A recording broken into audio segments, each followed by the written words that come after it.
Dear friends, welcome.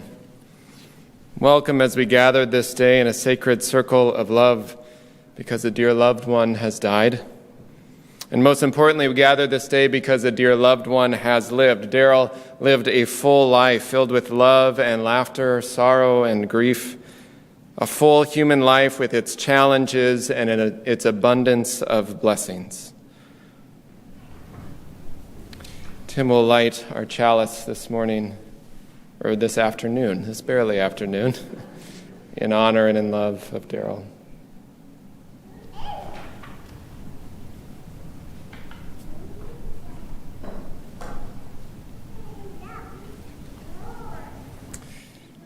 Darrel was a weaver in many ways, and his life itself was a woven tapestry, much like the fabric here on this table and fabrics downstairs in the lobby and so many other places. He was a weaver of family and friends, strands of art and of engineering, strands of justice and inclusion, caring and curating beauty in people, in antiques, in baking, and in community. We gather here because our lives are woven somehow with his. The life he lived mattered to each person in this room and far beyond it, in so many ways, known and unknown.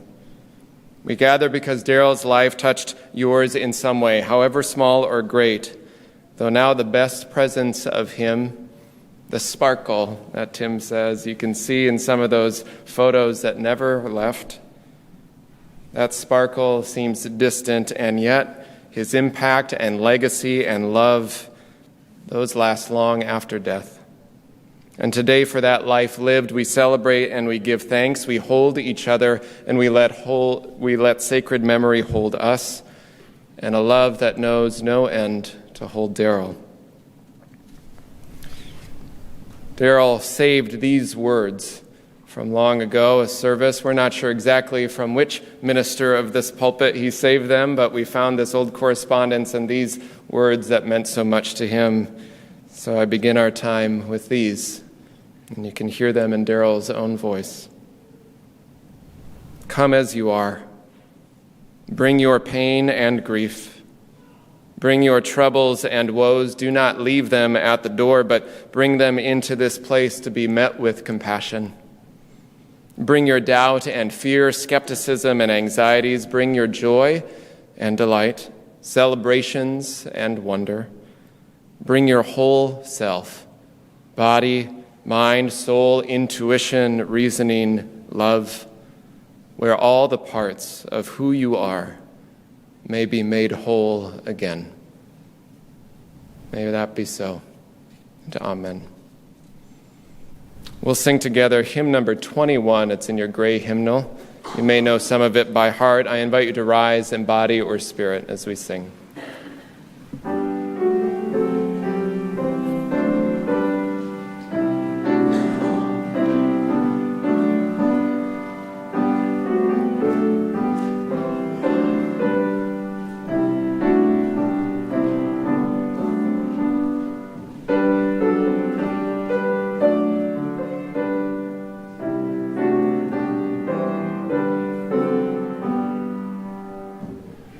For the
Darrel had many strands, as we know, that made up his life.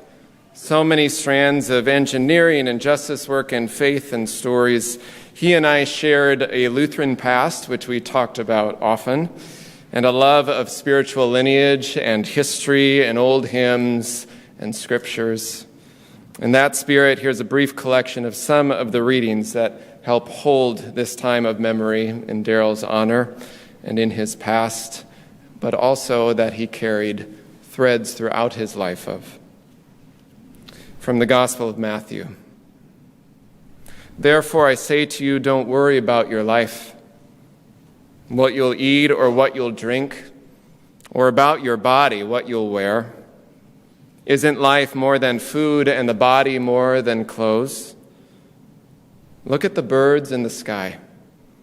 They don't sow seed or harvest grain or gather crops into barns, yet God feeds them.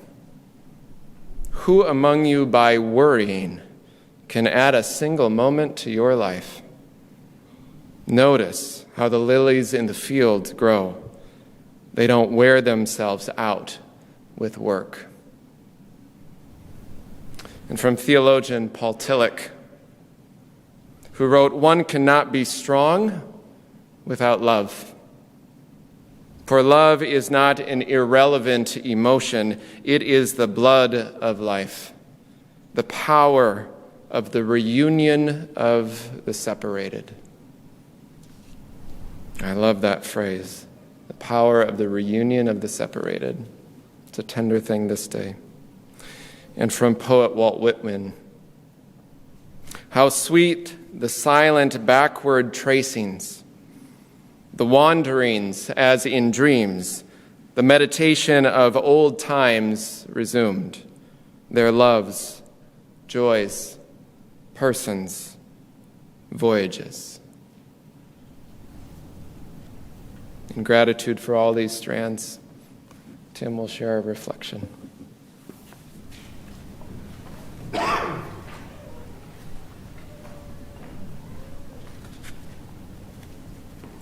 Thank you, Luke.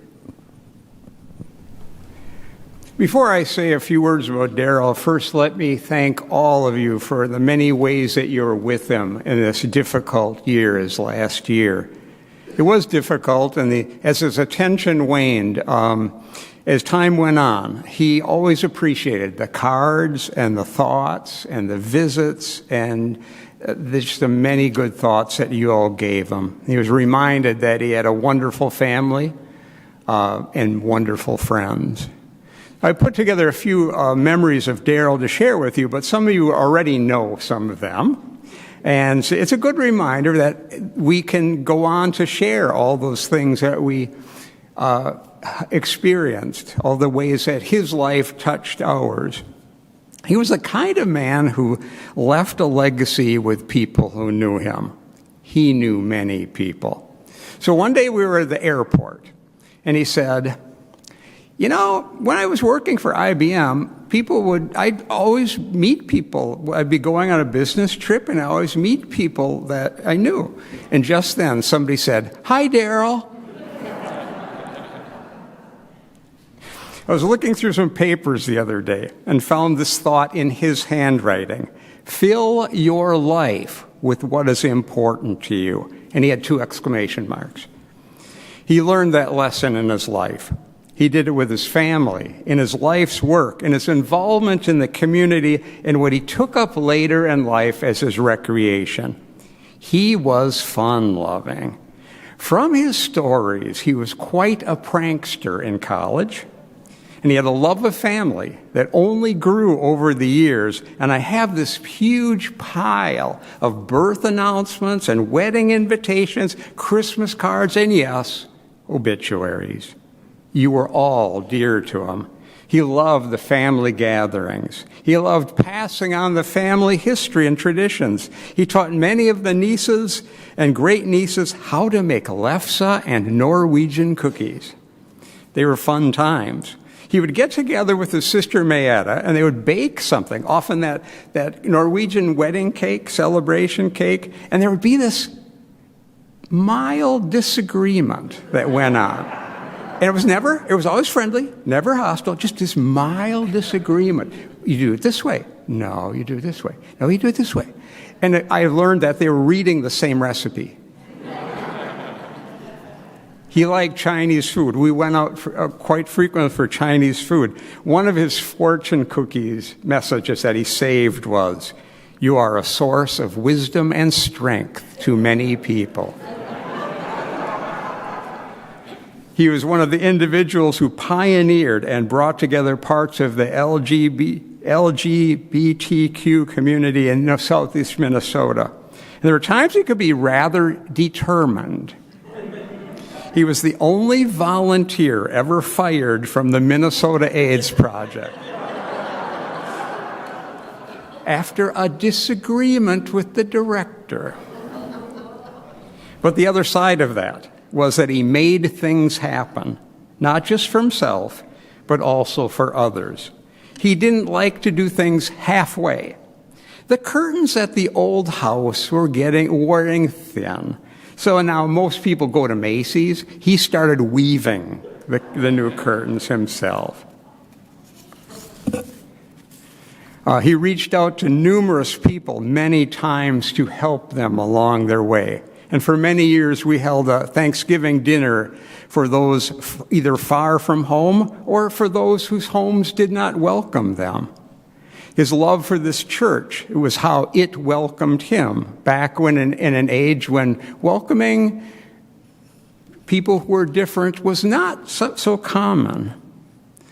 Another fortune cookie that he saved said, "Versatility is one of your outstanding traits."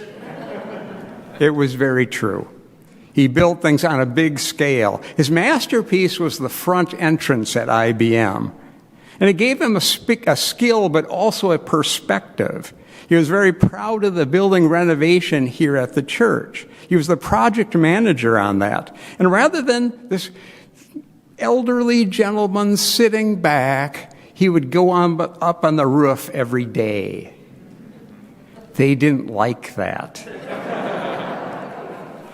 And you did not want to get him started on the heating system here. He believed in investing himself in what was important to him. His love of antiques was for their beauty, but also for an appreciation of their value. He hated to see something thrown away or forgotten simply because it was old. He valued the history and traditions of things and traced his family tree back many generations. We traveled to Norway twice, making some good friends there. He took up weaving. Like many things, he had a knack for it. He took a class, and the instructor said of his first piece, "Are you going to sell that?" It was good from the first try. The colors of his creations reflected the colorfulness of his life. In many ways, that was a fitting activity and symbol for his life. Weaving brings threads together to form a whole. His life was a search for wholeness and a connection and sharing that with others. When we were in Norway, we visited a rather prominent weaver, and Darrel wanted to talk to her. Now, the problem was that Darrel spoke almost no Norwegian, and she spoke no English. So Darrel was not going to let that stop him. So I'll give you a little bit of the conversation.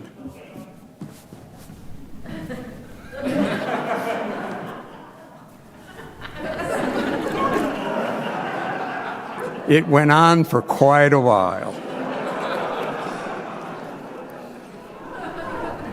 He also brought people together to advance social justice in our area, particularly for LGBTQ people. He served a 6-year term on the Philanthropund Board for 7 years. He was instrumental in adding LGBTQ plus issues to local discussions about diversity. And there's a hymn that talks about God's work for a better world through us, in the metaphor of weaving. Let streams of living justice, and here's one verse, for the healing of the nations, for peace that will not end, For love that makes us lovers, God, grant us grace to mend. Weave our varied gifts together, knit our lives as they are spun. On your loom of life enroll us, till the thread of life is run. O great weaver of our fabric, bind church and world in one. Dye our texture with your radiance, light our colors with your sun. Darrel filled his life with what was important to him. And a large part of that was helping others find what was helpful to them in their lives and helping them find what was important to them. And on his way to doing that, he was supported by how this church welcomed him. In the last days, to help settle his mind, we would have a prayer to end the day, and as a fitting closing to this time as we remember his life and all that he has given us today. O Lord, support us all the day long until the shadows lengthen and the evening comes and the busy world is hushed and the fever of life is done and our work is done. Then in your mercy grant us a safe lodging and a holy rest and peace at the last. Amen.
There's those and more images on the slides downstairs as well following the service.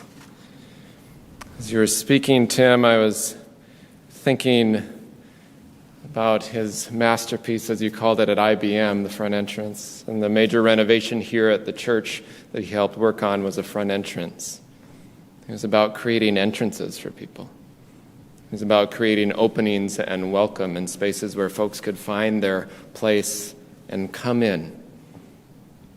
Wherever they were, whatever they were holding, whoever their stories, how they wove together. What a beautiful legacy. There's no way to summarize a life in mere short moments we have together in memorial services. For that matter, no way to summarize a life in hours of stories or in volumes of writing or in years of memory.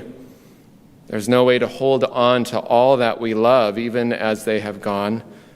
But it's to know how they live on in quiet ways, how their life impacted the world and our own lives in small and large ways, and mostly how they impacted your own life through experience and story, that their story is now part of yours.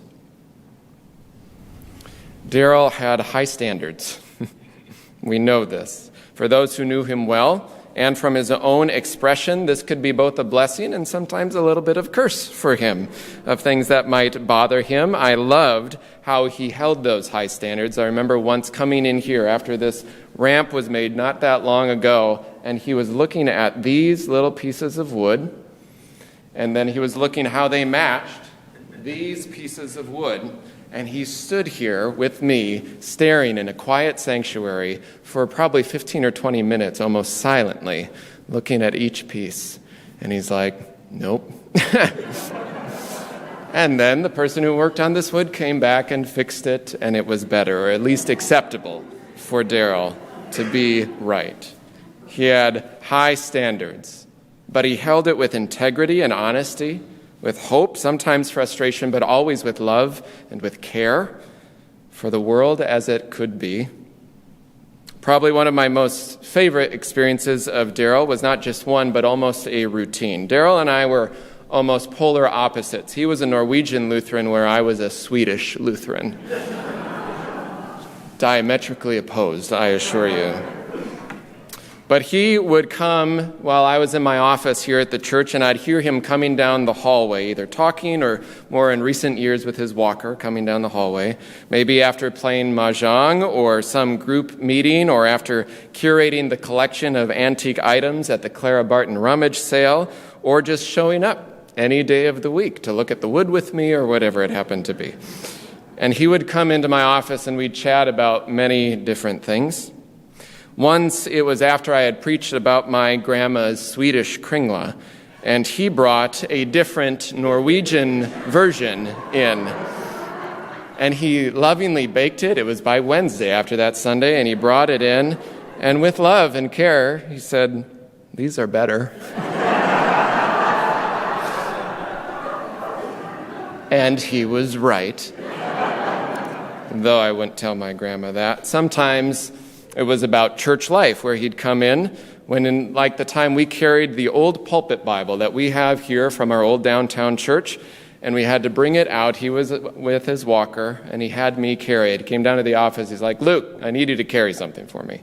So I came out, and I carried the old pulpit Bible into the trunk of his car, because he was bringing it to Minneapolis to be rebound and cared for and repaired. He cared for things that carried meaning and beauty and history and story. Sometimes it was about church governance or the building. Early in my ministry, he stopped in and he said, "Luke, I have maybe 15 years to live. That's how long you have to fix some of the problems with this building." Fair enough, Darrel. Well, unfortunately, we didn't have quite that much time together, but we are working on it, Darrel, I promise you. Probably one of my favorite part of these routines was that if he was expressing some frustration about something, or was wanting to work for some change of how things were going or they could be going, he'd always end it clearly but lovingly with, "Well, I suppose that's all I have to complain about today." and he'd be on his way, and we'd send each other greetings. I loved his ability to speak truth, whatever it was, with clarity and without fear and without malice or cruelty. And that is a gift, especially in a Lutheran Scandinavian world. That is a rare thing. I loved his ability to do that. He did that in so many ways in the world, always in service to the things he cared for. He did that in his work with many nonprofits and working for justice and working for inclusion and justice for LGBTQI plus folks in the Diversity Council and more.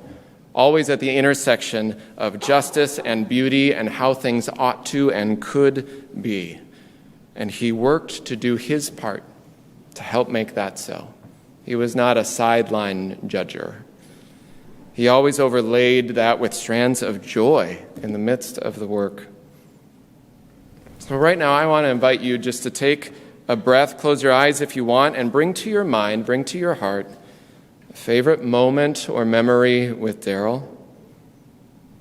Maybe a phrase of his you loved, or an expression of his smile, or his inquisitive look.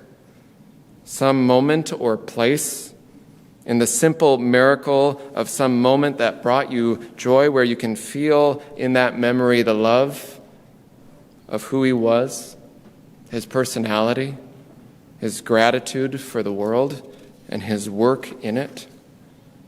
Just feel that for a second. Maybe it's a collection of moments and memories, and hold on to that. Take a breath.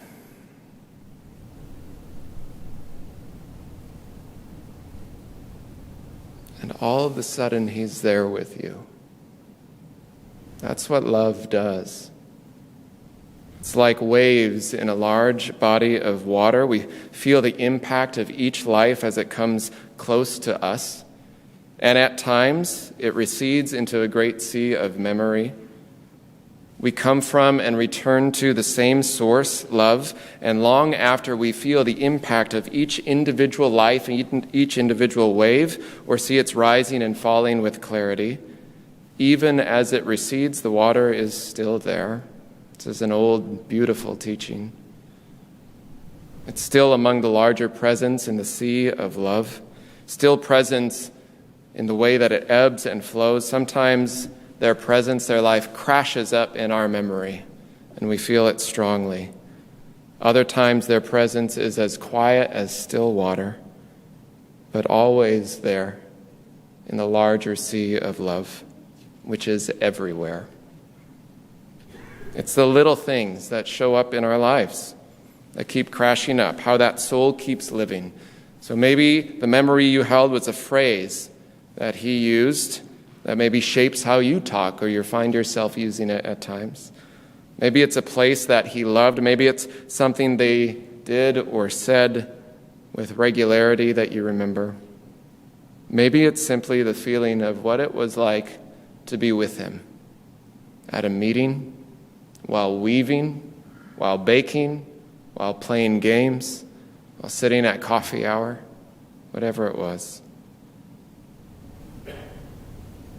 May that love continue to hold you and find you, so that you know that Darrel's memory lives on in your life. May that be a blessing. Amen. Darrel had, was it four drafts of his memorial service? Darrel had 4 drafts, so get working if you don't have yours.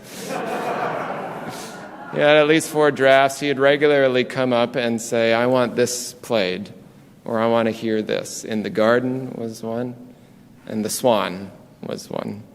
So in loving memory, we'll enjoy this music.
A reading for Darrel. We need one another. We need one another when we mourn and when we would be comforted. We need one another when we are in trouble and afraid. We need one another when we are in despair, in temptation, and need to be recalled to our best selves again. We need one another when we would accomplish some great purpose and cannot do it alone. We need one another in the hour of success, when we look for someone to share our triumphs. We need one another in the hour of defeat, when with encouragement we might endure and stand again. We need one another when we come to die and would have gentle hands prepare us for the journey. All our lives we are in need, and others are in need of us.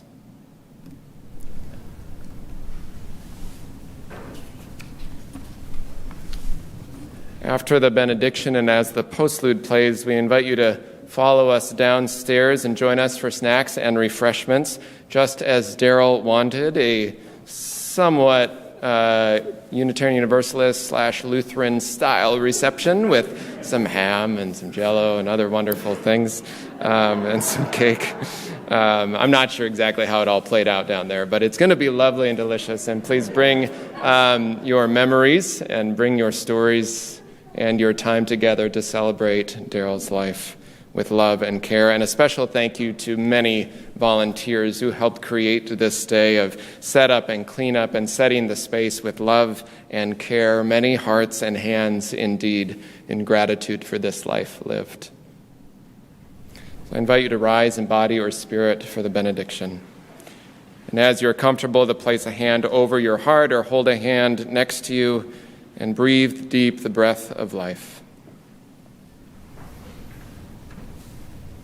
Dear Darrel, beloved of earth, of sky, of stars, of God, from the dust and earth from whence you came, so now you return.